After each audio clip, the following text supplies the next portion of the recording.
Sana yung ating flyover bridge diyan sa may roundabout ng Balagtas. O sinong nakakatanda ng lugar na yun 20 years ago? Ayan, 20 years ago. Yung mga tandaan nyo, may roundabout pa doon ng panahon yun? Wala. O anong meron ngayon doon? Hindi lamang roundabout, meron pang Star Tollway, meron pang flyover bridge. Kita nyo, maraming ginagawa ang Diyos sa mga bawat lugar. So, nakita nyo ba na ang lugar na ito ay magkakaroon ng mga tao magsasama-sama? Nakita ng Ate Evelyn.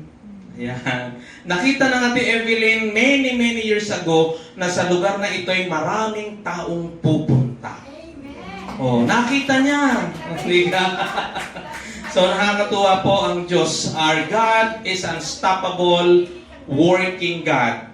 Hindi po ang Diyos na tumitigil sa paggawa ng mga magaganda at maraming bagay. Ano nga ang ating theme ng ating 26th anniversary? Unstoppable Move of God. Yan. Isaiah 46:10. Nasabi nga doon ay magaganap ang aking mga plano. Ang sabi ng Diyos, at gagawin ko ang gusto kong gawain.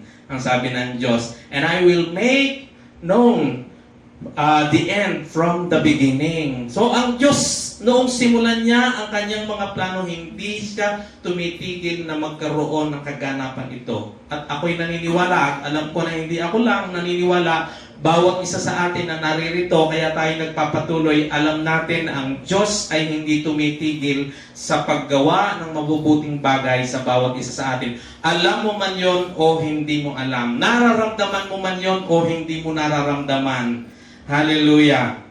Basahin po natin ang ating text verse na matatagpuan sa Isaiah chapter 43 verses 18 to 19. Sige, sabay-sabay tayo. Forget the former things, do not dwell on the past. See, I am doing a new thing. Now it springs up. Do you not perceive it? I am making a way in the wilderness and streams in the wasteland. Hallelujah. May magandang magaganap sa bawat isa. You will see something new. You will see new things in your life. Kung ito po ipapasahin natin sa the message, ito po ang sabi, forget about what happened. Don't keep going all over old history. Be alert, be present. I am about to do something brand new. It's bursting out. Don't you see it?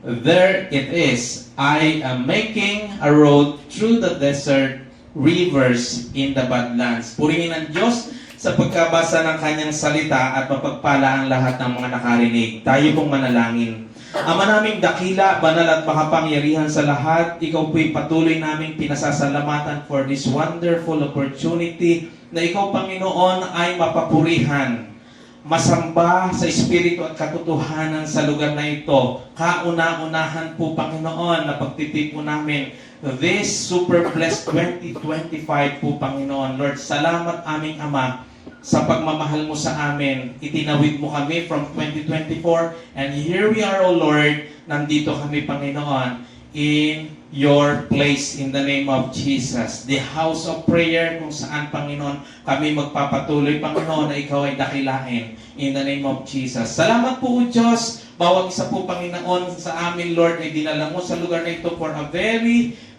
good purpose dahil alam namin, Lord God, meron kaming tatanggapin, meron kami po, Panginoong aasahan, meron ka po, Panginoong gagawin sa aming mga buhay. Lord, salamat po, pusong handang tumanggap, Panginoon, ang aming hinihingi in the name of Jesus. Wala po, O Diyos, na may tataas sa lugar na ito, kundi ikaw lamang. At hayaan mo nga po, O Diyos, na bawat isa sa amin, makita namin po, Panginoon, ang iyong mga ginagawa at patuloy na gagawin pa ngayong 2025. In Jesus' mighty name, Amen and Amen and Amen. Hallelujah. kung atin pong susumadahin, anong ibig sabihin ng verse po na yan?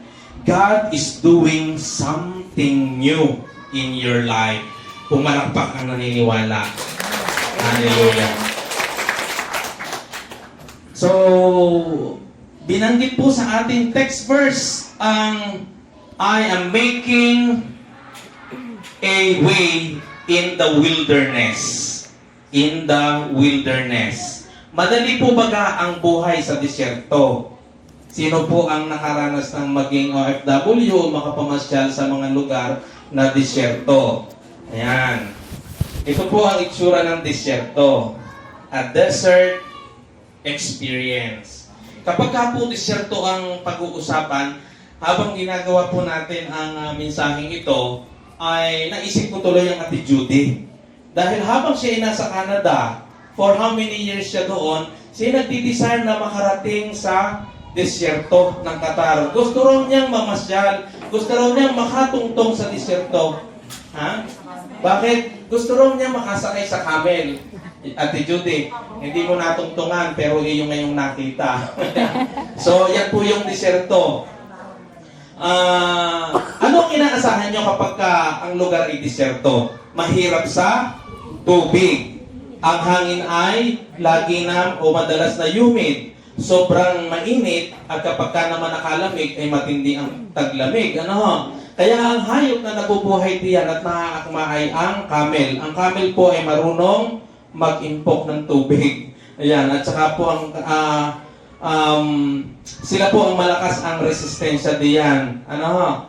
So, kapag ka ikaw ay walang tubig, nako, tapos na. Ay saan kagagawa ng tubig? Yan ang mga tao pong nabubuhay sa disyerto ay marunong na sila ng kaparaanan para makagawa ng tubig. Kasi kapag humukay ka dyan, malamang baka makakahukay ka ng tubig, may lalabas sa tubig, pero hindi safe inumin. Yun ay mayroong langis madalas. Ano? So, yung lugar po na disyerto na katulad niyan, ang ginagawa nila nung una ay yun pong moist. Meron po silang ginagawa para yung moisture sa hangin ay kanilang ma-recover at yun ang kanilang magiging inumin. Ayan. So, ito po yung isang lugar na sa biyaya po ng Diyos ay narating natin sa Jordan. Hindi ko po kayang maikwento sa inyo kung gaano kahirap ang buhay sa Qatar dahil nung kami po ay dumating doon sa lugar ng Qatar, nandun na yung development. May naganap na, marami na, maayos na, hindi na naranasan namin yung walang tubig na iinumin. Pero dito po sa lugar ng Petra, sa Jordan, napabasa namin sa Biblia, Jordan, ito po ay nasa kadikit ng Jerusalem, ito po ay kadikit ng Israel na hinahatilaan po o pinapagitanan ng Jordan River. So, east side. So, dito po sa lugar na ito, ay kinakailangan pupunta ka dyan, madadala ka talaga ng tubig. At sa lugar na yan, ay halos walang gustong mabuhay ng dire-diretsyo at tuloy-tuloy. Oh. Pero sa ngayon ay pinupuntahan na lang siya tourist attraction. So, mainit. Oh. Ano pang naiisip nyo na buhay kapag nasa disyertong lugar kayo? Naalaala nyo ang buhay noon ng mga Israelita mula nung sila ay itawid ng Diyos sa pamamagitan ni Moses from Egypt papunta ng wilderness. For how many years nga sila doon? 40 years. At sila ay may nakakain ka sila? Wala. Dito para ikaw ay may makain, kailangan mong magdala ng pagkain. Kaya ka mayroong backpack kasi nakalagay na roon ng mga biscuits at kung ano-ano at tubig. Doon po sa wilderness o sa disyertong lugar ay kinakailangan mayroon kang makakasahan. Ang Diyos mismo ang tumulong upang meron silang kakainin for 40 years. Ano nga ang kinakain nila? Anong tawag? Mana. Yun ay yung mapuputing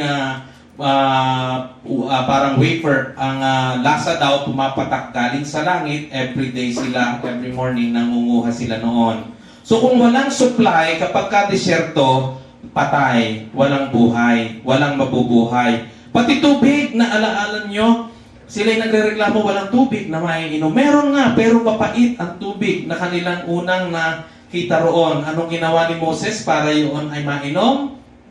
Ano ginawa? Sino nakakatanda? Kumuha ng kahoy at kanyang nilagay doon at yun ay nainom yung mapait na tubig.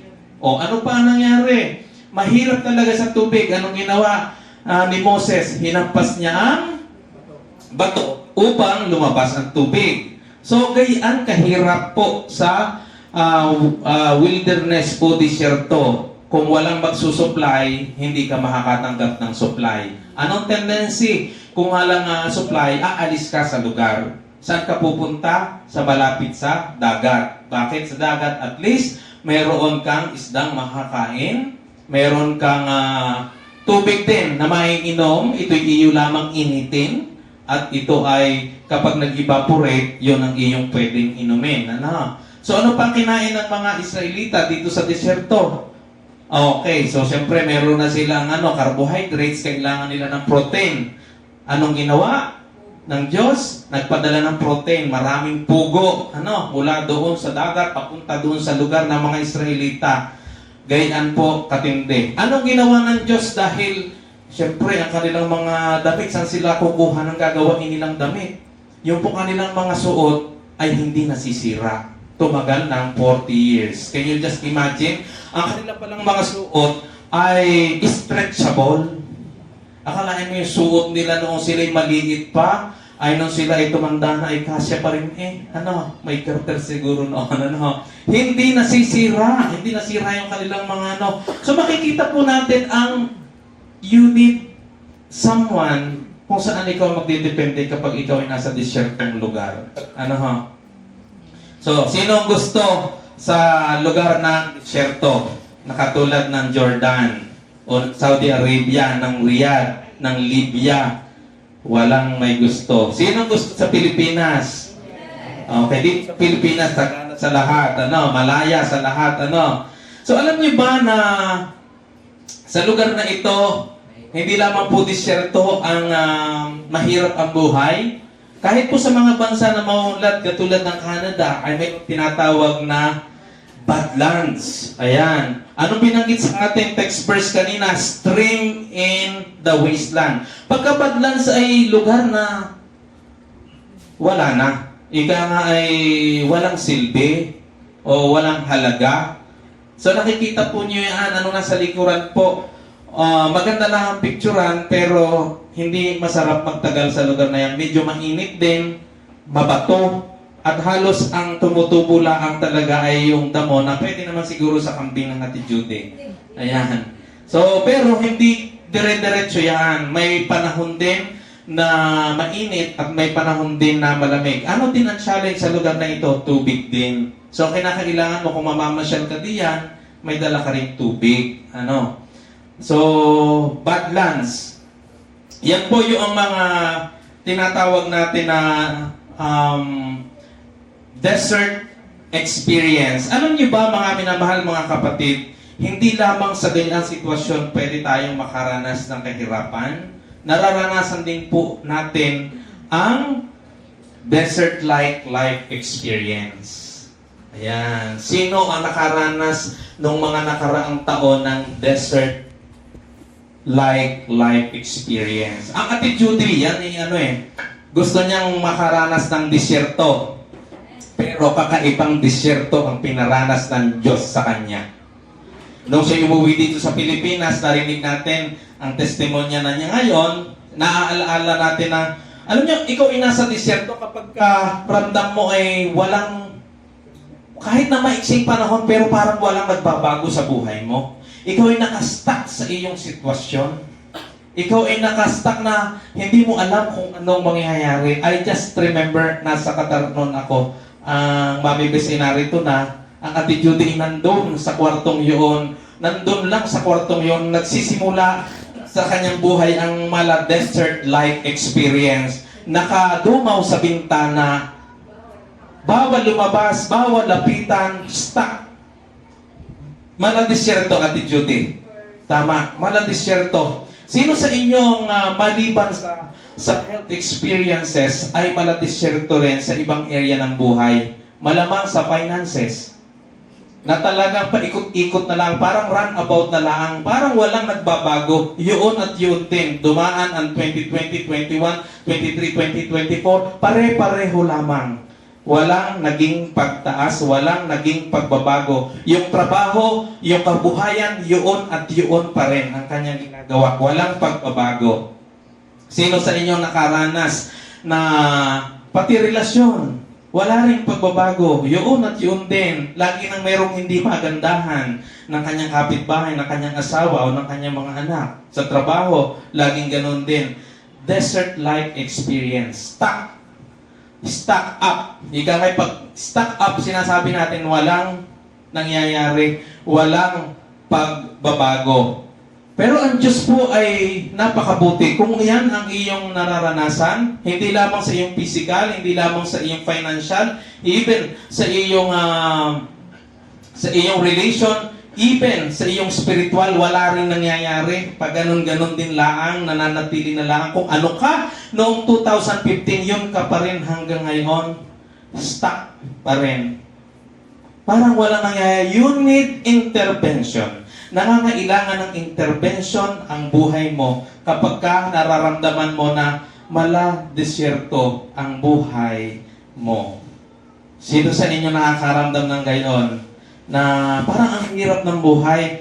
Parang kahit ikaw ay uminom ng tubig, kumain ng marami, wala rin ipinagbabago eh. Yun pa rin ang pakiramdam mo. Tutulog ka, gigising. Walang changes, walang pagbabago. Walang pagbabago. Pero ang mensahe ng Diyos para sa lahat natin, sa lahat sa atin ngayon, this 2025 you will see something new. You will see something new. Sabihin mo sa katabi mo, you will see something new. Hallelujah. Kung mala-desierto, noong 30, pumasok ang 2025, you will see something new.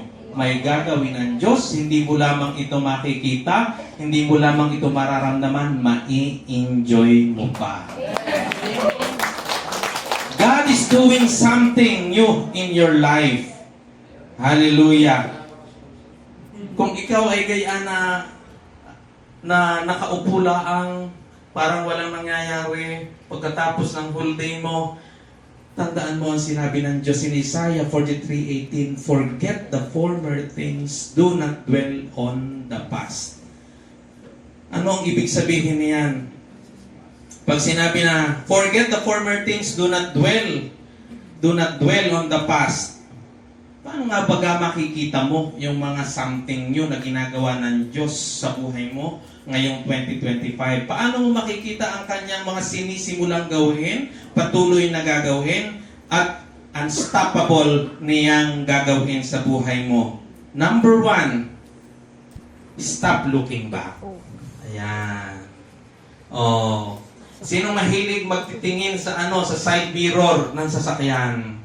Nandyan yan, hindi para laging tingnan ng tingnan. Ang tingnan mo yung malaki na nasa iyong harapan.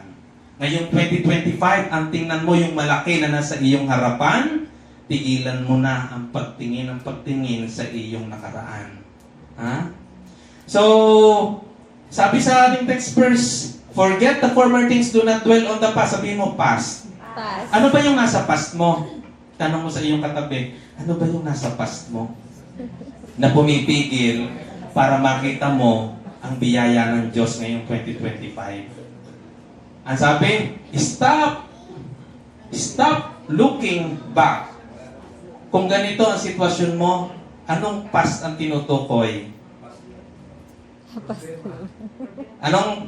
Sabi nga ang picture ay a picture is sabi ni Mami Pes, a picture is paints 1,000 words. Marami tayong pwedeng masabi rin 1,000, at least 1,000 pwede nating masabi. Ano ba yung past niya? Bakit siya nakagayaan? What is this that you have to stop looking back? Ano yung mga kinakailangan mo nang huwag tingnan sa iyong mga nakaraan dahil ikaw ay nasa 2025 na? You have to forget your past failures. Ayan. Ang iyong mga nakaraang kabiguan, iyo nang tigilang tingnan. Ano? Lahat ng iyong mga kabiguan in the past, kabiguan mo sa relasyon, kabiguan mo sa iyong mga pinasok na hanap buhay, kabiguan mo sa trabaho. Ikaw ay hanap ng trabaho. Ay, nung ikaw ay makalima ng kahanap, hindi ka natanggap, bayaw ka na eh. Sabi nga, din lang ako sa amin. So, stop looking back on your past, particularly sa iyong mga past failures. Ano ang mga posibleng past failures ng tao? Sige nga, napakarami natin ngayon. Ano ang posibleng kabiguan na naranasan ng tao? Sakit. Diga. Ano ho? Pag-ibig. Nabigo sa pag-ibig. Sabi, ayaw ko na. Talagang nakakadalwa na. Ayaw ko na ng patatlong kabiguan pa. Stop looking at your past failure para makita mo ang ginagawa ng Diyos ngayon 2025. Ano pa ang posibleng failure ng tao? Sa business. Sabi nga ay nabangkarute. Ay sabi, ako'y tigil na. Padalwa ng bangkarute ay hindi na talaga. Pero ang sabi ng Diyos, alam niyo, kung ikaw ay magninegosyo, ikaw nga, huwag kang magnegosyo ng isang beses laang, ng isang uri laang. Ikaw ay magnegosyo nito, kayaan karami dahil hindi mo alam kung alin diyan ang magtatagumpay. Biblical po yan. So, forget the past failure. Ano pa ang past failure? Napudol. Ayan. Ay, dahil napudol, talagang garini na lang. Hindi nyo ako mapupudol ngayon. Hindi na ako magbabangko. Talagang hawak ko na lang ito. So, ano pa ang posibleng past failure? Bumagsak sa school. Ayaw na. Dahil napagalitan ng teacher. Ayaw na pumasok. Dito na lamang ako sa bahay. Kasama ni nanay. Kasama ni inay. Stop looking at your past failure. Mahina ako. Yan. Mahina ka ng 2025, ng 2023, 2022. Alam mo, hindi ka na mahina ngayong 2025. Magaling ka. You are the one that God wants you to be ngayong 2025. Ikaw yun. Hindi ka mahina. Tapos na yung mahina. Dahil you will stop, you will forget your past failure. Ano pa ang posible na kabiguan mo? Sabi, career, ay ikaw ito ang natapos. Pero ito yung ginagawa mo ngayon. Stop looking at your past failure. May matinding gagawin ang Diyos ngayon. Tigilan mo na ang tingnan ang mga kabiguan na yan ng mga nakaraang taon. Ano pa? Ikaw ay nabigo sa iyong anak. Lahat ay ginawa mo na para maging mabuting anak o mga anak. Pero sabi mo, bahala na kayo ngayon 2025. Hindi. You have to forget your past failure. Kapag tinigilan mo yan, you will see new things this year, 2025. So ano pa ang posibleng kabiguan na pwedeng maranasan ng tao? Palagay ko hindi na tayo mahihirapang mag-enumerate pa dahil alam na natin mismo kung saan nabigo tayo. Alam mo na ngayon kung saan nabigo ka. Sabi mo, titigilan ko na ang bagay na ito. Ay, matagal mo nang binalak, noong 2015 pa, ay hanggang ngayon hindi mo tinitigilan. Ay, sabi, hayain na. Tuloy na lang ako dito. But you have to forget that is a failure also. Your past failure. So ano pa ang mga past failure na pwedeng naranasan ninyo? Napakarami. And you can enumerate and listed them out from now. But ang gusto ng Diyos, you have to stop looking back sa mga failure. Bakit? Ayan ang iniuutos ng Diyos sa atin. Forget the former things. Do not dwell on the past. Bakit may pangako ang Diyos kasi sa atin? Kung bakit pinatitigilan na ng Diyos sa atin na huwag na nating alalahanin.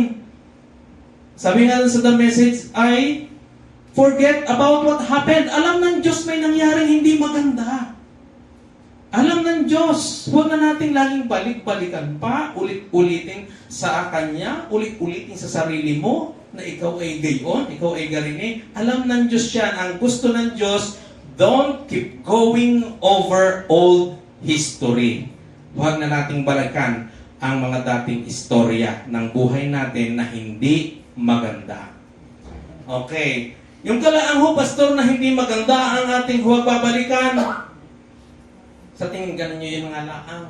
Tingnan natin kung mayroon pa. Okay. Puntahan muna natin itong mga... Bago natin puntahan yun, let us see kung ano sinasabi ng verse na ito. Isaiah 1:18. Come now, let us settle the matter, says the Lord. Though your sins are like scarlet, they shall be as white as snow. Though they are red as crimson, they shall be like wool. Anong sabi ng Diyos? Come now. Sabihin mo, come now. Akalain nyo, napakabuti natin dahil merong Diyos na kahit ano pa yung failure natin, naging kasalanan natin in the past, nandyan ang Diyos at siyang pa mismong humihimok sa iyo, parito ka. Kahit pa matindi ang ginawa mong kasalanan in the past, parito ka, ayusin natin ito, lilinisin kita. Pero alam nyo, pangako ng Diyos kapag nilinis ka na niya, ang lahat ng nilinis niya ay malinis na, wala nang pwedeng magsabi na marumi pa siya. So, ang kasalanan ay failure din na masasabi natin in the past. Kaya ako'y nakasisigurado na wala ni isa dito sa atin ang hindi nakaranas ng failure. The very least ay yung kasalanan. Ano po baga, pastor, ang kasalanan? Ang kasalanan ay yung mga ginagawa mo na hindi gusto ng Diyos. Okay.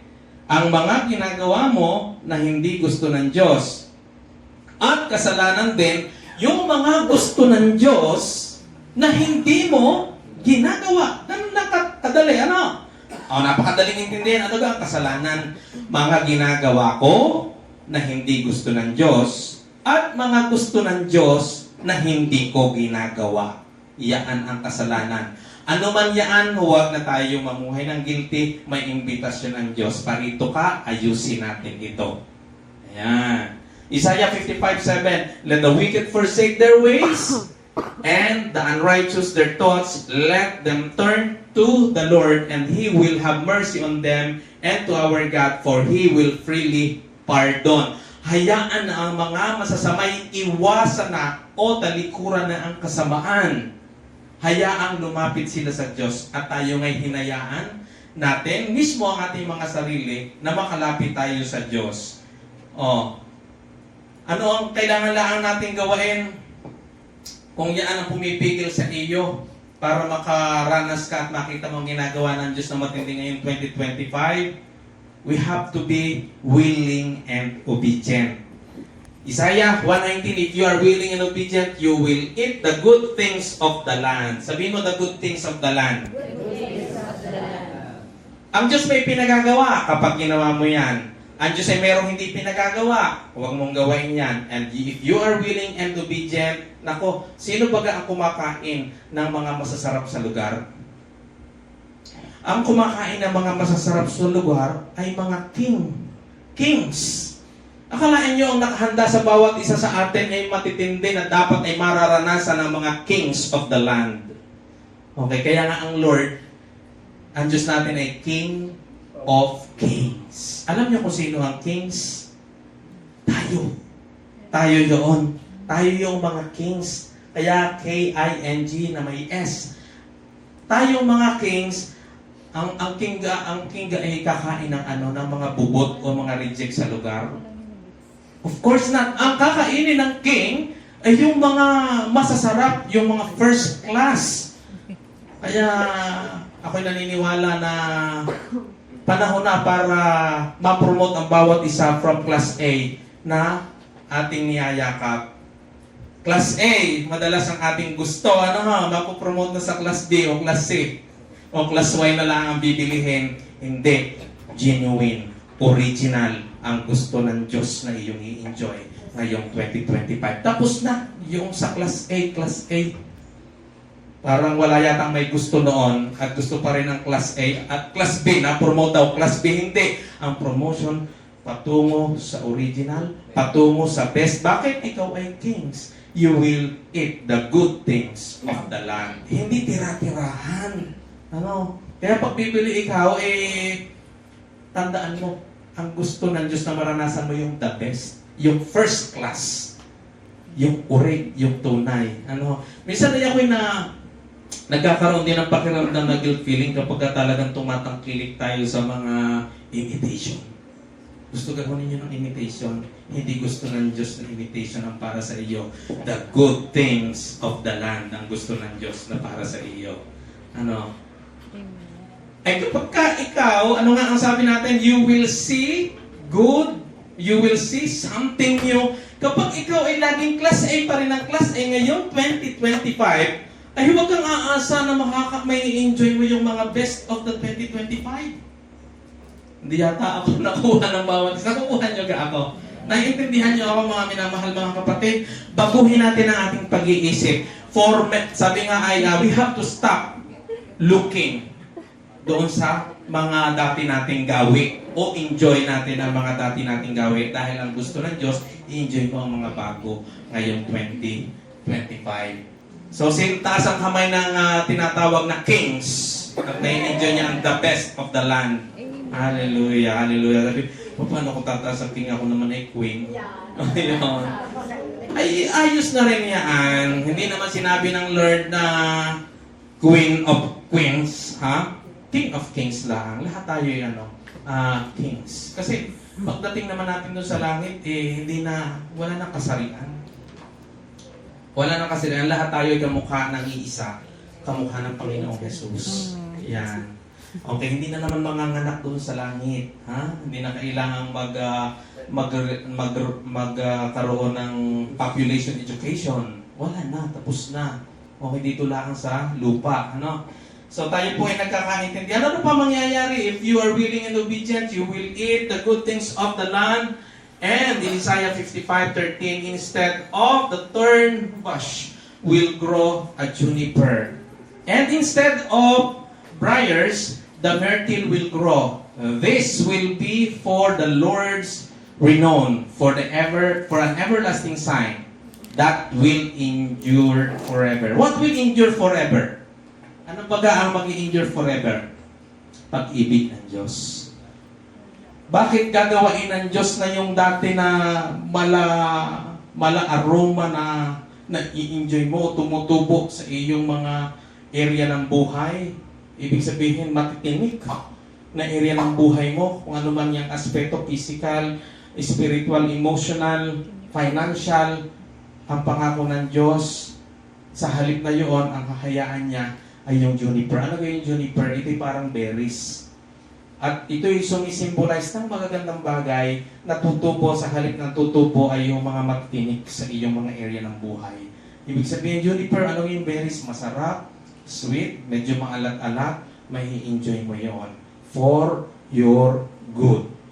So, kung dati ay mga matitinik, ang mga tumutubo na halaman, hahayaan ng Diyos na ito ay lumago. May tutubo ng mga myrtle, ito yung mga namumulaklak. Namumulaklak. So, bakit? Nandyan ang pag-ibig ng Diyos. Mahal tayo ng Diyos. Sabihin natin, ako naman maayos naman ang nakaraang 2024. Ako na may born again Christian na. O sige, born again Christian na. Pero bakit nung 2024, ilang beses na bumabagsak?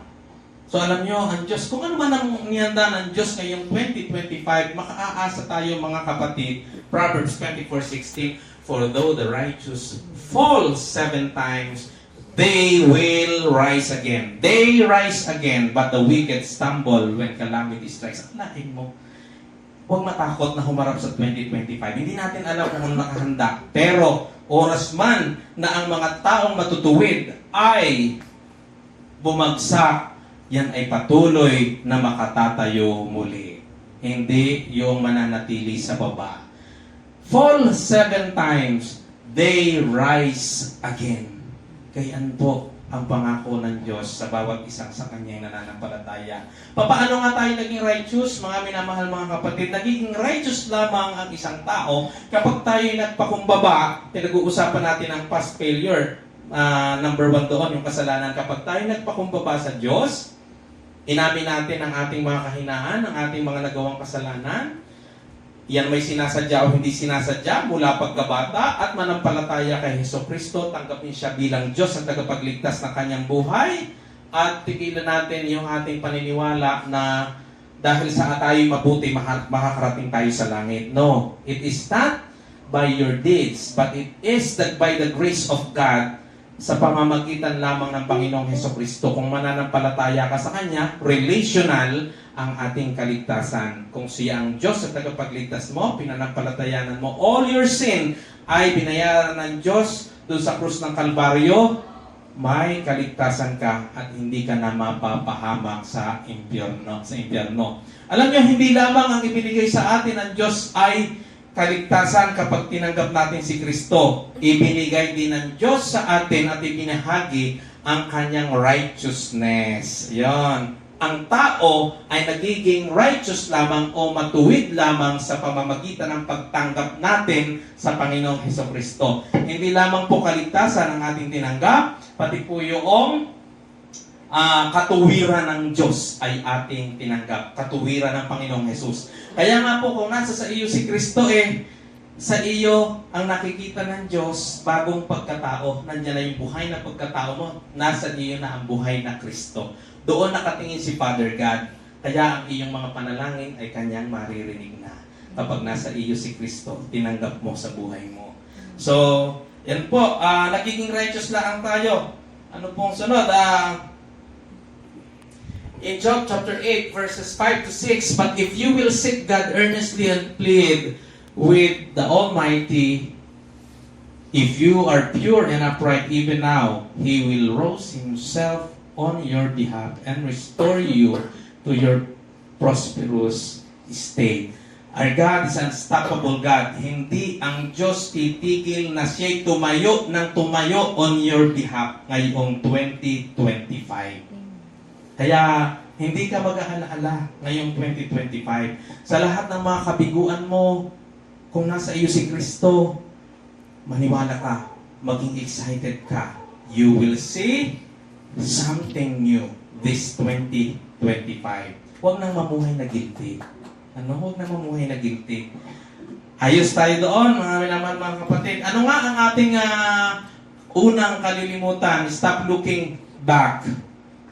Our past failure. Yung galaang ating kakalimutan, past failure. Sino naniniwala na hindi lang yun? Ano naman ito? Ano pa ang pinakakalimutan sa atin? Forget the past.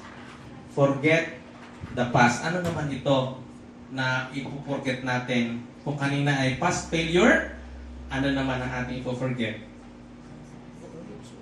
Success. We have to forget also past victories. Minsan kasi kaya hindi ka makatanggap ng mga bagong success at bagong victory sa buhay mo, doon na lamang umikot ang buhay mo sa mga past victory na naranasan mo. Sa lahat ng mga katagumpayan na naranasan mo, ako'y magaling, sabi mong gayaan, ako'y cum laude, ako'y magna cum laude, doon na lang umikot ang buhay mo. Pero hindi nagpe-perform. Hindi lamang ang pinag-uusapan natin yung mga past failure. Minsan ay sobrang, ako'y malakas kay dahil nakita ko siya, naging kaibigan ko siya. So ano pa ang mga past victories na naranasan mo? Magaling ako sa ganitong hanap buhay. Doon na lang. Kaya hindi ka na ngayon makaproceed sa mga iba-iba pa na pwede na mangyari sa buhay mo. Kinonfine mo na lang ang isipan mo, ang buhay mo sa past victory na yun. Pero, ngayong 2025, kapag tinigilan natin ang umikot ang buhay natin sa mga past victory natin, merong makikita ka na hindi mo pa nakikita. Merong mai-enjoy ka pa na hindi mo nai-enjoy pa. Ay, magaling akong empleyado. Sabi mo, magaling akong empleyado. Pamula pagka-graduate ko hanggang sa noong 2023 o 2024. Ay, may plano ang Diyos sa iyo. Hindi lamang past victory na ikaw ay magaling empleyado. Merong pang ibang ipinagagawa ang Diyos sa iyo. Magaling akong makinig. Pag ako'y nasibay, laging nakaupo. Perfect na. Ang lahat ng upuan ay naupuan na. Past victory. Walang iliban. Pero may iba pa na pinagagawa ang Diyos sa iyo. Hindi pala umattend lamang ng umattend, present lagi. May iba pa. Nile-level up ka ng Diyos for your new victory this 2025.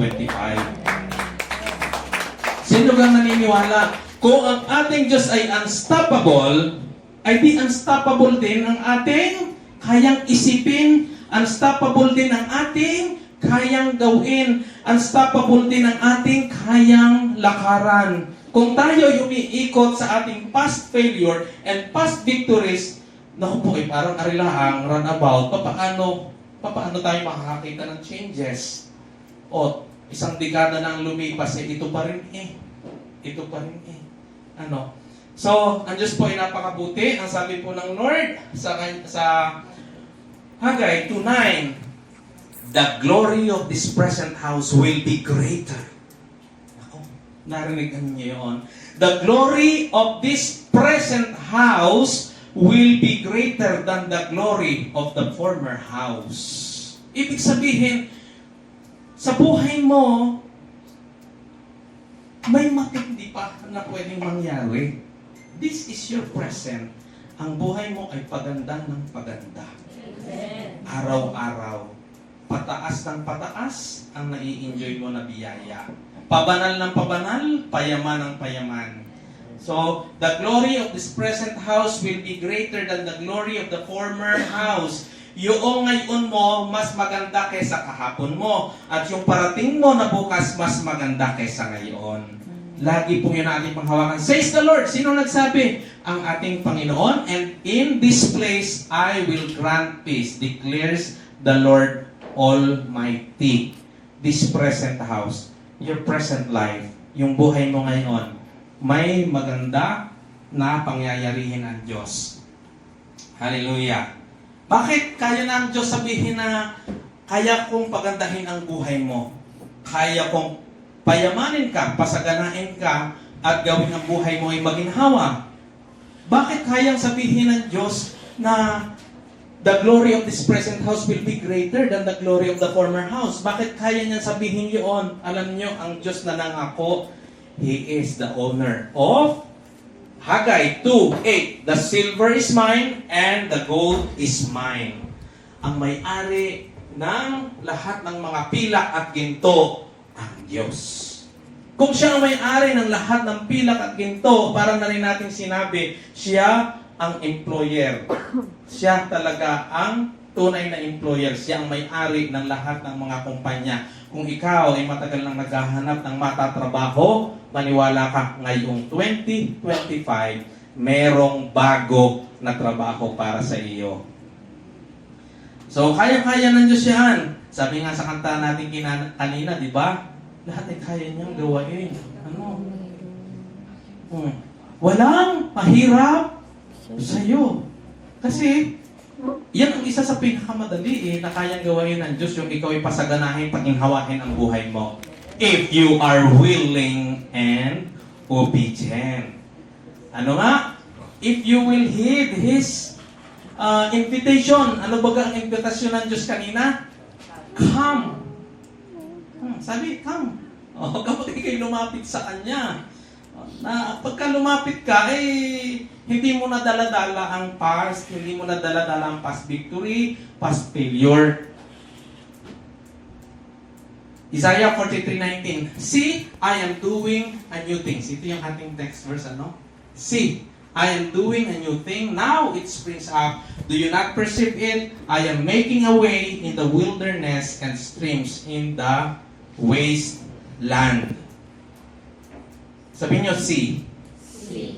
Okay, ano ba ang nakikita nyo ngayon? Sige nga, kay Lumina. Ilingat nyo ang inyong mga paningin.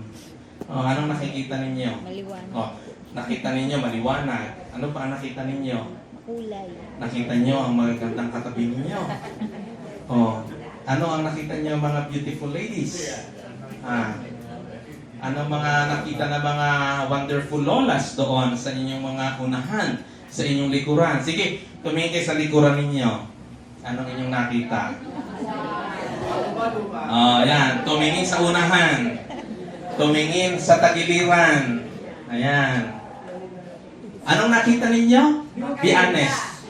Maganda. Pero alam nyo, ang nakikita ko, marami ditong magiging leader ngayong 2025. Marami dito nahihinaan, nanghihina ang tuhod para tumayo, pero nakikita ko makakatayo. Nakikita ko, ngayong oras na ito, marami dito uunlad ang buhay. Nakikita ko rito, marami akong nakikita na nadadagdagan ng edad, pero pabata ng pabata ang itsura. Nakikita ko meron dito aaluan na sa trabaho. Nakikita ko merong ipopromote ang Lord. Nakikita ko merong matagal na yung iniindang sakit at karamdaman, gagaling na ngayong 2025. Walang mahirap sa Diyos, gagawin niya. Hindi na niya iisipin yung mga nakaraan. Basta alam niya, ang Diyos na kanyang pinananampalatayanan ay nagpapagaling. Nakikita ko rito, meron may mga problema sa anak ngayong taong ito, solve na ang problema. Magiging mababait silang lahat. Nandito rin yung mga anak, minsan ng mga yun. Inayos na rin ng Diyos. Oh, yun ay mga successful na mga bata. Meron ditong makakagraduate. Magkakaroon ng bagong trabaho. Meron magkakaroon ng bagong love life. Merong ikakasal. Merong magbubuntis. Nakikita ganyan, nakikita ko. See, I am doing a new thing. Now it springs up. Do you not perceive it? I am making a way in the wilderness and a stream in the wasteland. Merong makakabili ng lupa, merong magkakaroon ng bagong sasakyan. See, I am doing a new thing, ang sabi ng Diyos. Merong magkakaroon ng reconciliation sa relasyon na matagal lang hindi ma-reconcile. Merong magsasama ng marami pa sa lugar na ito. Yung mga iniluluhod niya na matagal na, maisasama niya sa lugar na ito at magpapatuloy. Merong gagamitin ng Diyos sa mga naririto upang maibalik yung mga hindi na nakakasama natin na matagal na. Merong mangyayari. Hindi dahil sa tayo ay mabubuti, kundi dahil meron tayong mabuting Diyos, unstoppable na Diyos. Unstoppable na Diyos na gumagawa. Known, I will make known the end from the beginning. Pangyayarihin ng Diyos ang lahat ng gusto niyang mga balak at ito'y kanyang gagawin, walang makakapigil. Hallelujah. Ano nakikita niyo dyan? Oh. Di nga? Ano nakikita niyo dyan? Sige nga. Practice tayo kung anong ating nakikita, ano? Ang nakikita niyo ay? Puno. Oh, ano nakikita niyo? Mga tubig-tubig lang doon, ano? Oh. Yan ay windshield ng sasakyan. Kanina nga sabi natin, huwag natin tingnan yung side mirror.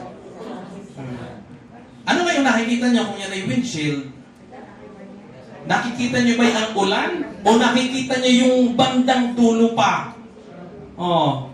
Kung kayo'y naririyan at yan ang windshield niyo, nakikita niyo ba yun yung magandang future na inihanda ng Diyos sa inyo?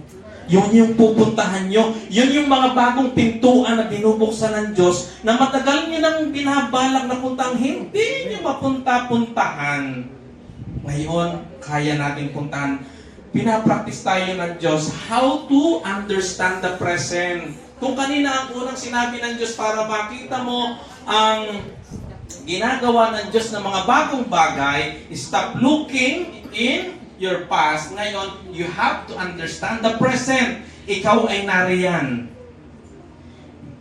Sa sitwasyon mong yaan, buksan mo ang iyong mga mata. Not only itong mga mata natin ito.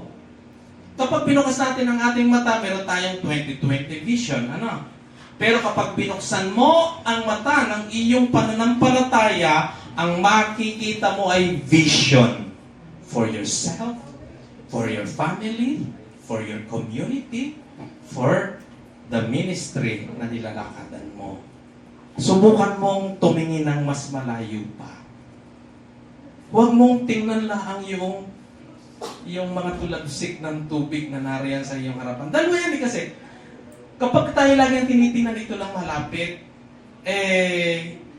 practicein mo tumingin sa mas malayo pa.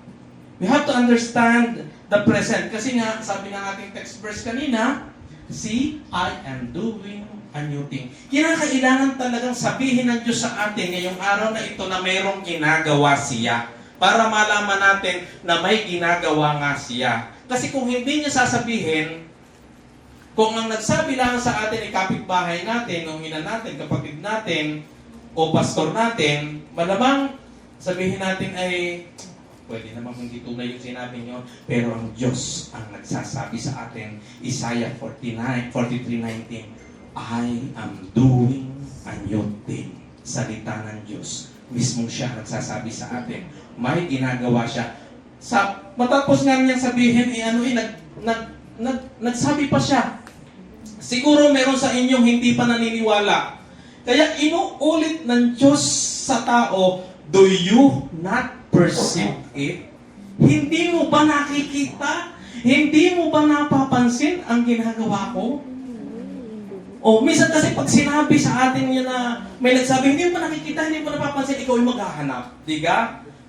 Pag sinabi lang, I am doing a new thing, parang walang dating. Pero pagka sinabi na nung nagsabi niyo na, hindi mo ba napapansin? Hindi mo ba nakikita? Ililingap mo iyong mga mata at yun ay tiyak na makikita mo. Dahil ang nagsabi, mayroong pinangyayari na. Yung nagsabi, mayroong ginawa na. At ang interest mo, hanapin ito, maramdaman mo, ma-enjoy ito. Dahil ang Diyos kapag ka nagsabing mayroong ginagawa siya, totoo yan, He is faithful sa kanyang sinabi. Ano? Yan. So, Isaiah 43:19, ano ba ka? Yung gagawain ng Diyos, I am making a way in the wilderness and the stream in the wasteland. Pag sinabing wilderness, parang tapos na, wala nang hope. Ano? Pag sinabing wasteland, tapos na rin. Yung dinescribe natin kanina na disyerto at dinescribe natin na badlands, tapos na. Pero ang Diyos, ito ang kanyang sinabi, I am making a way in the wilderness. Kung akala mo'y wala nang pwedeng mangyari sa problema mong yaan, meron. Kaya ng Diyos. Kaya ng Diyos. So, hindi po imposible na doon sa isang lugar na walang tubig ay pwedeng magkaroon ng tubig. Napag-usapan natin kanina yung disyerto, at doon ay talaga napakahirap ng tubig. Dito po sa lugar ng Taysan ay lugar na mahirap din sa tubig. Doon po ay napakaraming tubo na ang iyong ibabaon para lumabas ang tubig at minsan ay bato pa ang matatamaan. Ngayon, hindi kaya pang bumutas. So talaga napakahirap sa tubig. Sa biyaya po ng Diyos ang inyong lingkod po ay nakarating sa JA1 Taysan ng ano bang date yun, Mami? 22 ng December tayo po ay nagturo sa JA1 Taysan. At pagkatapos po natin makapagturo, inilibot po tayo ng Pastor Jonathan doon sa kanilang napakalaking ipinagagawa na bahay panambahan. Tuwang-tuwa siya na ikwento. Sabi ko, ako'y nakarating sa lugar na yun around 20 years ago na. 20 taon na ang nakakaraan ako'y makarating sa lugar ng Taysan. Ako'y estudyante pa noon dito po sa PBMIT. Nag-plant tour kami doon sa Fortune Cement Corporation, Fortune Cement noon. At doon po yung sobrang napakaalikabok. At ang isang challenge po doon ay tubig na maiinom. Yung po nga JA1 doon ay nasa Dagatan, Barangay Dagatan, very close po sa Fortune. Iba na, hindi na Fortune ngayon, parang Republic Cement na yata. Republic Cement Corporation. Ay habang inililibot po ako doon sa kanilang napakalaki na pinagagawa na church, siguro yung church na yon ay nasa mga 30% finished na. So, ibig sabihin 60% na ang pagawain. Ang isa pong nakatawag sa akin ng atensyon, yung kayang gawin ng Diyos sa isang lugar. Ano yung kayang gawin ng Diyos sa lugar na yun na napakahirap ang tubig? Sabi nga ng Diyos, I am making a way in the wilderness and stream in the wasteland. Yung pong lugar na yon na pinagtayuan ng church, 3 metro pa ang kanilang hinuhukay na paglalagyan ng pundasyon, lumabas ang tubig. Akalain niyo yun? Napakahirap ng tubig doon. Ay sila'y namanghain. Siyempre, ang pundasyon ay ihuhukay ng malalim. Pag ng 3 meters pa lang from the ground na naghuhukay sila, lumabas ang bukal ng tubig. Ganon po talaga. Ang sabi ng Diyos, streams in the wasteland. Kahit po gaano kahirap ang sitwasyon ng buhay mo, huwag mong isipin na tapos na ang chapter. Merong susunod pa na magandang chapter na pwedeng mangyari sa buhay ninyo o sa pamilya ninyo. Kung iniisip nyo na, ay, grabe ang naranasan namin nung nakaraang taon. Siguro ganito na kami. Hindi. Ang sabi ng Diyos, meron pa. You have to understand your present. Pwede na yung present na sitwasyon mo ngayon, yan din ang gagamitin ng Diyos para makita mo ang marami pa sa harapan mo, para makita mo ang mga new things na ginagawa ng Diyos sa buhay mo. So, Isaiah 43:18-19. Doon sa message, sabi doon, I am making a road through the desert, rivers in the badlands. Ibig sabihin, roads in the desert. Sabi nga, desert life experience. O desert-like life experience. Pwede. May kaparaanan ng Diyos. He is a waymaker. Kayang-kaya ng Diyos gumawa ng mga bagay, mabubuting bagay sa mga desert ng buhay mo. Okay. Pangatlo, so kanina, I forget the former things. Kalimutan na natin yung ating past. Whether that is failure or victory. And then, you have to understand the present. Tumingin ka. Intindihin mo kung ano ito. Ano yan. At pangatlo, look up to the future. Kaya nga, ano yung inihanda ng Lord? I am making a road in the desert and streams in the wilderness. Hallelujah. Genesis chapter 13 verses 14 to 15. Hayaan nyo na basahin ko po ang verse na ito. After Lot had gone, the Lord said to Abram, look as far as you can see. Sabihin nyo, look as far as you can see. In every direction, north and south, east and west, I am giving all this land as far as you can see, to you and your descendant as a permanent possession. Ang dahilan kung bakit hindi mo makita ang gusto ng Diyos na makita mo, ang dahilan kung bakit hindi mo ma-enjoy ang gusto ng Diyos na ma-enjoy mo, ang dahilan kung bakit hindi mo marating ang mga lugar o mga bagay na gusto ng Diyos na marating mo, kasi ang kaya mo lamang tingnan ay yung kayang maabot ng paningin na ito. Ito lang ang kaya kong makita. Sumubok kayo na tumingin ng lampas sa wall na ito. Ano ang inyong posibleng makita? Sumubok kayong tumingin ng lampas sa kisame. Ano ang inyong nakikita? Sumubok kayong tumingin ng lampas dito sa mga kapitbahayan. Ano ang inyong nakikita? Look as far as you can see. Ano ang nakita ni Abraham? nung umalis si Lot, alam natin ang story, ano? Si Lot at saka si Abraham ay magtiyo. Sila ay magkasama. Sila ay maraming flocks. Merong flocks o mga tupa o mga hayupan na para kay Abraham at meron din naman na para kay Lot. So yun ay dumami at dumating ang time, nag-aaway-away na kanilang mga tagapag-alaga hanggang sa sila nagkasundo na mag-part ways. O, dini ako at ang pinili nitong si Lot ay yung lugar ng Jordan na napakaganda doon, na yun ang tingin niya, napakaganda, yun ang naging Sodom at Gomorrah, no? Ito namang si Abraham na naiwan ng kanyang pamangkin, kinausap ng Diyos. Siyempre, ang nakikita ni Abraham ay very limited na lugar. Maliit na lugar kung saan yun ang kanilang pinaghahatian ni Lot. Yun na nga yung kanilang pinag-aawayan ng kanilang mga tauhan. Yun na lang ang natira. Sabi, dito ako, akin ang Cavite, iyon ang Batangas. Parang ganun lang ang naging usapan. Ano? So, kinuha ni Lot ang Cavite, Batangas ang kay Abraham. So, ang akala ni Abraham ay ito na siguro nakaalis na si Lot. Kasya-kasya na ito sa aking mga hayupan. Pero, kinausap siya ng Diyos at lang sabi, look as far as you can see. Sinasabi din ng Diyos ito sa bawat isa sa atin. Look as far as you can see. Tumingin ka ng kung saan hanggang saan ang kaya mong makita. In every direction, north and south and east and west. Aba, ay lahat daw yun I am giving all this land. As far as you can see. As far as you can see. Ano baga ang kaya mo pang makita ngayong oras na ito? Ano pa baga ang kaya mong maabot ng iyong paningin, ng iyong pananampalataya ngayong oras na ito? Yan ay sa iyo.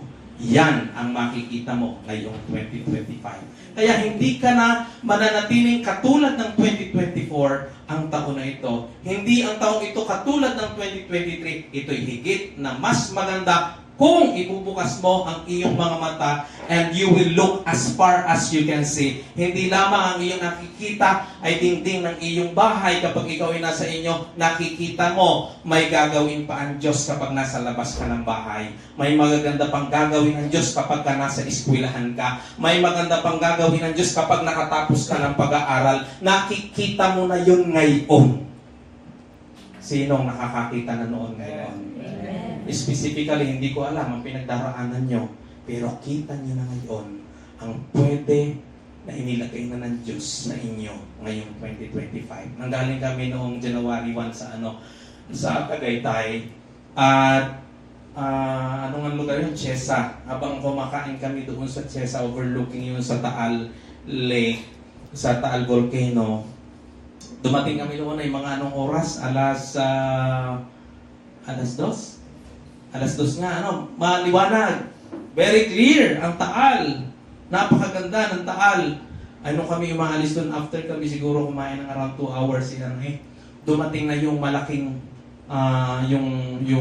fog. Yung fog ay tumakip.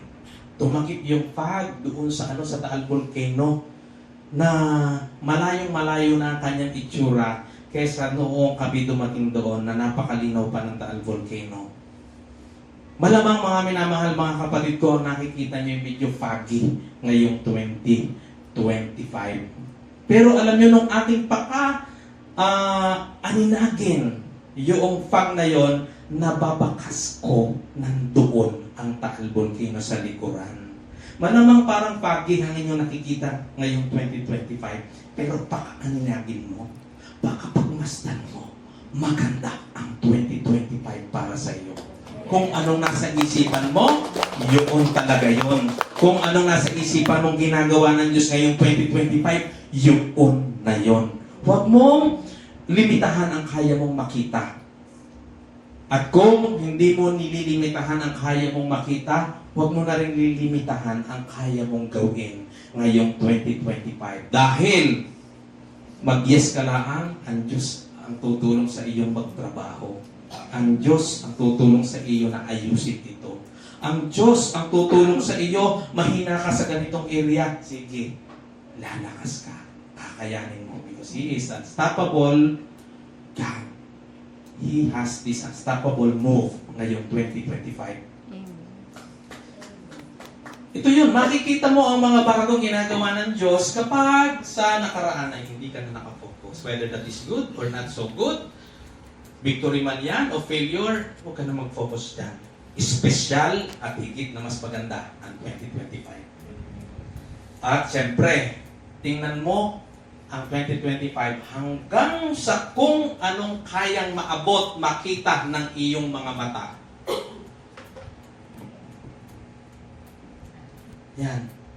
Tingnan mo ang 2025 hanggang sa kung anong kayang maabot, makita ng iyong mga mata. Yan.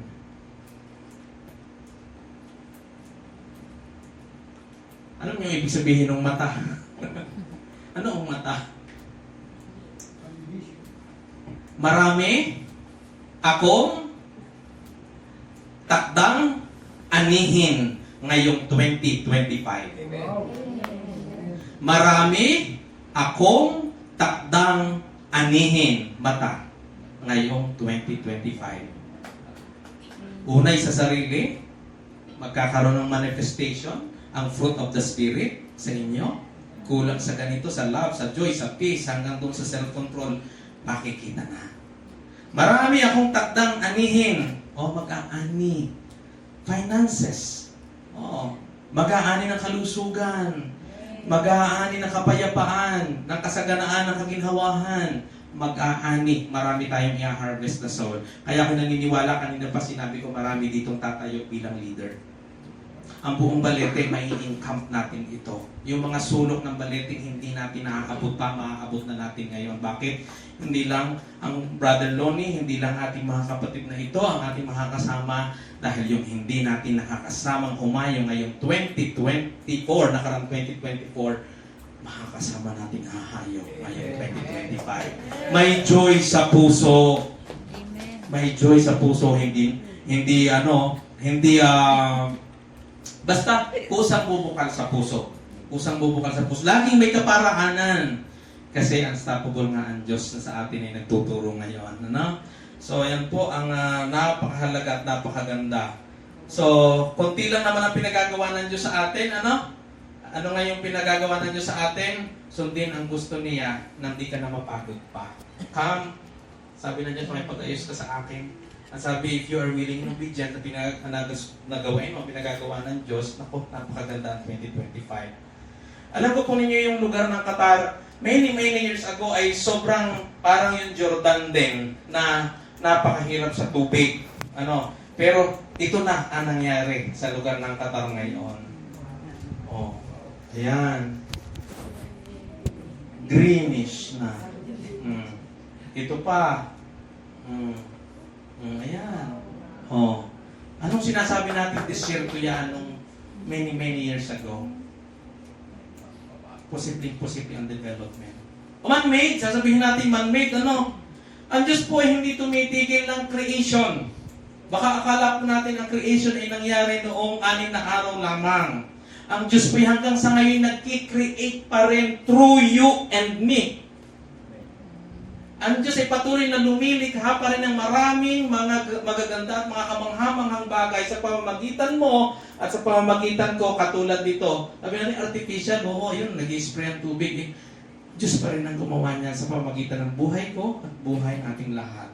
So, kaya-kaya ng Diyos na yung maladisyer, kung bahagi ng buhay mo, kanyang gawain ganito, sagana sa tubig, at ika nga ay very productive. Tayo po ay patapos na, pwede ka itong tawagin ko ating worship team. Hallelujah. Sino sa inyo ang gusto ng Diyos ay maranasan ngayong taong ito? Ay sabi niya sa kanta nais kong ika'y maranasan, tibok ng puso ko'y ikaw lamang, kaya't ngayon, bukas at kailanman, pagsamba ko'y iaalay. Ano baga? Ngayon, ang kailangan mong gawin. Alam mo na ba ang kaya mong gawin, mga minamahal, mga kapatid? Hayaan nyo na tapusin natin ang pagtuturo ngayong hapong ito before we proceed for other activities sa isang kwento, sa isang istorya. Okay, itong istorya po ito'y totoo. ito po ay hindi kwentong kutsero. Meron pong isang napakayamang babae. Ang pangalan po ni Sarah. Siya po ay nakatira sa noong mga panahon yon sa Connecticut, USA. Siya po ay pinamanahan ng $2 milyong. Ito po ay 18th century. At bukod sa siya ay mayroong pang pagkita araw-araw, siya po ay napakakilalang tao sa lugar nila. Wonderful, mayaman, rich. Wala pong mga okasyon ang hindi siya gustong imbitahan. Lahat gustong imbitahan. Bawat mga okasyon, bawat mga party. At walang mga pintuang hindi pwedeng mabuksan kapag siya inarod gugustuhin niyang mabuksan. Walang mga lugar na hindi kayang pasukin kapag naroon siya. Siya po ay si Sarah. Siya po ay napakayaman. Can you just imagine, 2 million, ay yun ay 18th century pa. Napakayamang tao. Subalit, ano ang buhay niya? Sobrang malungkot ang buhay niya. Bakit? Siya'y nagkaroon ng anak. Sa unang buwan, hindi pa natatapos yung unang buwan ng kanyang anak, namatay ang kanyang anak. At hindi nagtagal, yung kanyang napakayamang asawa ay namatay din. So, in short, siya'y nag-iisa. At sa kanyang pag-iisa, ang kanyang ginawa, siya'y nagpatayo ng bahay na napakalaki. Kumuha siya ng napakaraming karpentero upang gawain ang bahay na napakalaki. Ang hagdan ay napakataas, kakaiba. Ang pintuan ay napakaraming pinto. Ang dingding ay napakaraming bintana, ang wall. 20 kwarto ang bahay niya na ipinagawa at patuloy niyang ipinagagawa hanggang sa siya namatay. Doon lang natapos ang kanyang pagpapagawa. At nung siya ay nabubuhay pa, siya na nga lamang nakatira doon, si Sarah, yung kanyang servant, kapag alas 12 ng gabi, kakalampagin yung bell sa tower. Kakalampagin. Pagka kinalampag yung bell sa tower, itong si Sarah na ito, lalabas sa kanyang kwarto, pupunta siya sa mala conference room na napakalaking lugar. At doon ay 2 oras siya natitigil hanggang sa kalampagin uli nitong servant yung bell ng tower. Ibig sabihin tapos na. Balik na uli si Sarah sa kanyang kwarto. Alam niyo ang naging buhay nitong si Sarah, for so many years, doon na rin lang umikot ng umikot. Alam niyo po kung bakit at sino ang kanyang kinakausap kapag pumupunta doon sa napakalaking conference room. Ang kanya pong yaman ay nanggaling doon sa pag-produce ng rifle na napakasikat noon, Winchester rifle.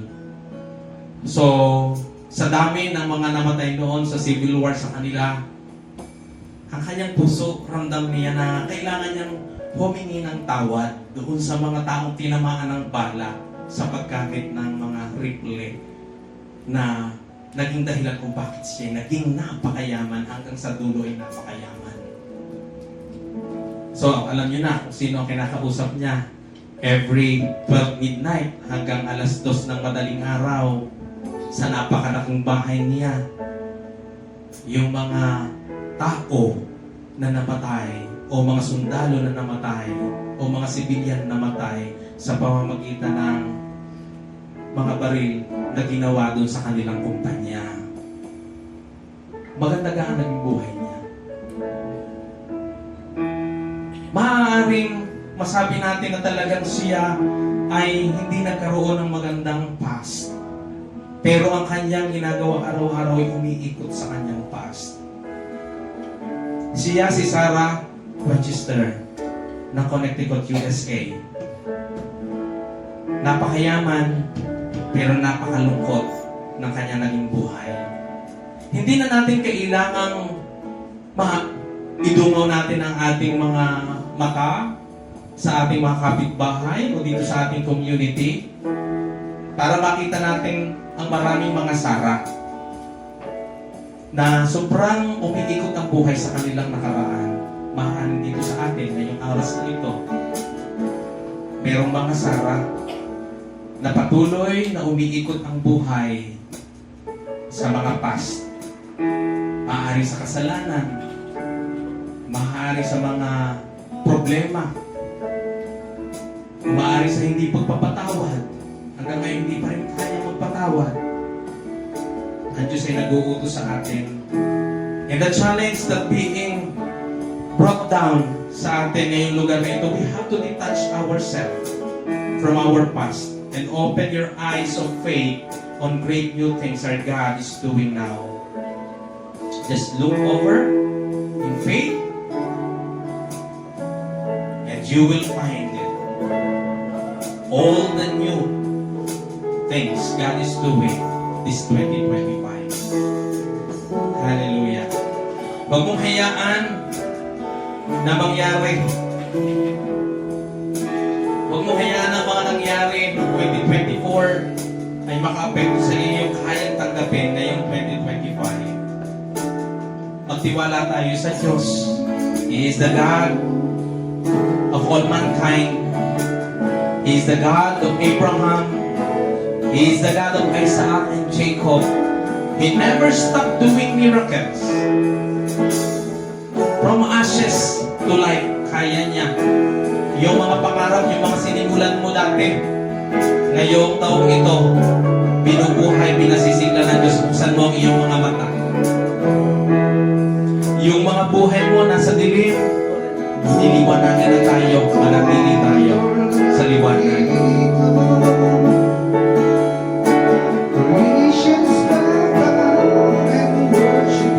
Ibigin natin ang ating mga mata.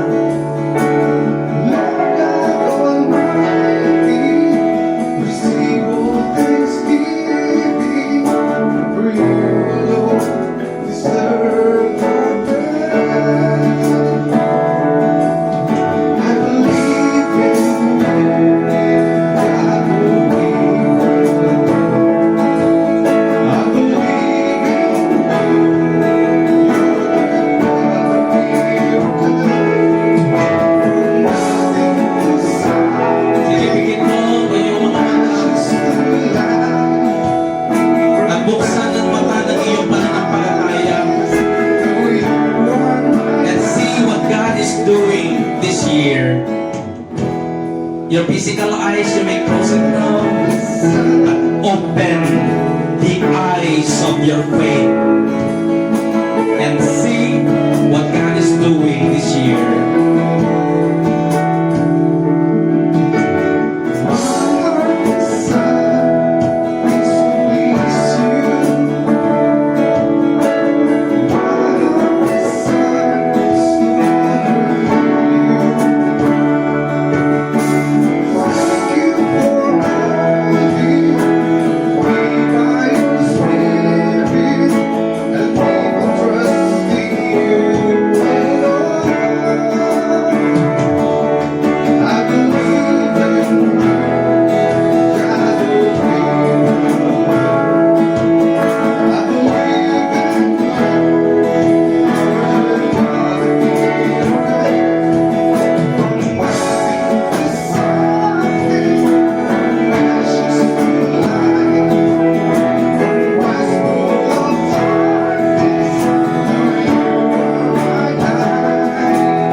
Sige, ngayong oras na ito,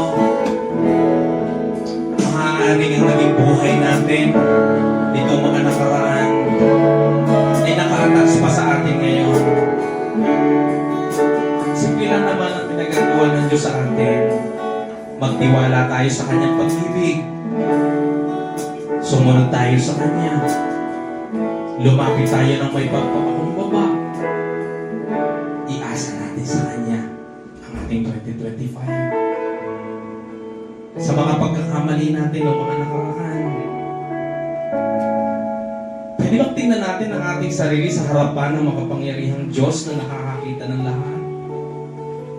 Tingnan natin ang ating mga sarili sa harapan ng Diyos na nakaalam ng nangyari na. Sige, ngayong oras na ito, ano man ang nagawa nating kasalanan, napakabuti ang Diyos.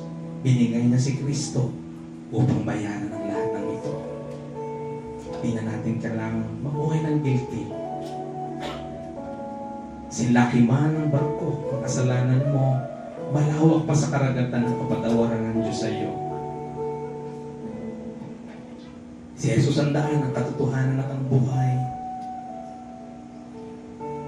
Si Jesus ang Diyos na nagkatawang tao upang samahan ako at ikaw ngayong taong ito hanggang sa dulo ng buhay mo. Pwede ba ngayong oras na ito ay ilagay mo ang iyong mga kamay habang ito'y nakapikit sa kinaroroonan ng iyong puso, sumabay sa panalangin ito. Sabihin mo, Panginoon, marami pong salamat na nalaman ko na mabuti kang Diyos. Salamat po na nalaman ko na mahal mo ako. At handa mo akong samahan sa lahat ng araw at taon ng aking buhay. Ako po'y iyong patawarin sa lahat ng aking mga kasalanan. Sinasadya man ito o hindi sinasadya. Ako po'y patawarin mo rin na hinayaan ko na umikot ang aking buhay nitong mga nakaraan sa aking mga kabiguan, sa aking mga kasalanan, sa aking paglayo sa iyo, maging sa mga katagumpayan na kayang gawin ko at hindi kayang gawin mo. Lord, patawad po. Hugasan mo po ako ng dugo mong makapangyarihan. Nananampalataya ako na ikaw, Jesus, ang Kristo. Ikaw ang Diyos. Ikaw ang tagapagligtas. Binayaran mo ng lahat ang mga kasalanan ko. Naging sanhi ng kamatayan mo sa krus ng Kalbaryo. At pagkatapos noon, ikaw ay muling nabuhay at magbabalik sa takdang panahon. Ngayong oras na ito, binubuksan ko ang buhay ko. Tumuloy ka po, Panginoong Jesus, bilang Diyos ko, tagapagligtas ko, dakilang manggagamot ko, dakilang provider ko, protector ko. Salamat po na ako'y iyong pinatawad. Lubusan na rin ako nagpapatawad sa lahat ng mga nagkasala sa akin. Salamat po na ako'y tinuring mong anak. Salamat po na ang pangalan ko ay nasulat na ngayon sa aklat ng buhay diyan sa langit. Maghari ka po sa buhay ko ngayon at magpakailanman sa pangalan ni Jesus. Amen. Manatiling nakapikit ang mata, ang mga mata. Ako na lang po ang mananalangin na nasa langit, Lord, bawat isa, Panginoon, nagpakumbaba, tinayaan ikaw po, O Diyos, ay kumilos at maghari sa aming mga buhay. Puspusin mo po, Panginoon, ang banal na Espiritong Diyos ang bawat isa at buksan ang mga mata ng kanilang pananampalataya. Lord, loobin mong makita nila ang mga bagay na hindi pa nila nasaksihan, hindi pa nangyari sa kanilang mga buhay. Ngayong oras na ito, makita nila po, Panginoon, ito ng mga mata ng pananampalataya nila. In the name of Jesus. Continue to bless everyone, Lord. Sige mga minamahal, mga kapatid, habang kayo nariyan, hayaan nyo ito na yung last na titingin tayo dun sa ating past. Sige, tingnan mo. Sa left side. Marap ka sa left side mo. Habang nakapikit ang iyong mata, umarap ka sa left side mo. Isipin mo ang lahat na mga past failure mo. Sige, habang ikaw ay nakaharap nakaharap sa left side mo, sa iyong kaliwa, isipin mo ang lahat ng mga past failure mo. Yan man ay kasalanan o ano man. Isipin mo ang lahat ng mga victories mo. Yung mga pinagmamalit mo ng mga victories, na mga tagumpay, lahat ng mga magagandang nangyari na, isipin mo. Sige, tingnan mo. Tingnan mo lahat yan.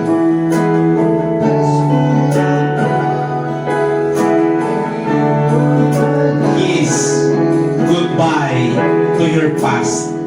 Sige, this time I'm instructing you. Kiss goodbye to your past. At pagkatapos, yan na yung huli na titingnan mo, matilitas mo na sa pas mo, tumingin ka sa kanan mo. Buksan mo ang mata ng pananampalataya mo. Ganyan kaganda ang inihanda ng Diyos sa iyo ngayong 2025. Sige, pagmasdan mo. Tumingin ka ng malayo-malayo diyan sa kanan mo. Mata ng pananampalataya ang gamitin mo. Yan. Ganyan kaganda ang ginagawa ng Diyos. Ginagawa, patuloy na ginagawa, at makagagawin pa niya sa buhay mo. Ama kong nasa langit, in the name of Jesus, maraming salamat po, Diyos. You have shown to us how wonderful, Panginoon, ang mga gawa mo ngayong 2025. Salamat po, Diyos, nilitas mo na ang bawat isa, Panginoon, sa lahat ng mga nakaraan na hindi makakatulong sa aming kasalukuyan at sa aming hinaharap. Panginoon, patuloy mo pong pagpalain ang bawat isa, pagkalooban ng lahat ng aming mga kailangan, wisdom na nagmumula sa iyo, peace that transcends all understanding, strength that comes from you in the name of Jesus. Lord, boldness, Panginoon, na lumakad sa pananampalataya sa nag-iisa at tunay na Diyos. Lord, gamitin mo po, Panginoon, ang bawat isa. Whatever you have in store, Panginoon, sa bawat isa, Lord, allow all these things to happen ngayong 2025 in the name of Jesus. As we step forward, Panginoon, sa mga susunod na araw, linggo at mga buwan, Panginoon, sa kabuuan ng 2025, Lord, may kapanatagan kami. Mangyayari ang iyong mga plano, mangyayari ang gusto mong pangyari sa bawat isa sa amin, and that is the best. Salamat po, aming Ama. Continue to bless each and every one of us, O Lord God.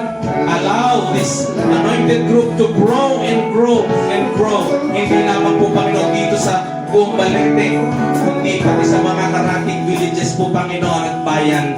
In the name of Jesus. Thank you, Lord, for everything. Sa iyo namin, Panginoon, namin ibinabalik ang lahat ng papuri, parangal, pagsamba at pagdakila. In Jesus' mighty name, lahat ay magwika ng amen. You're the God of me.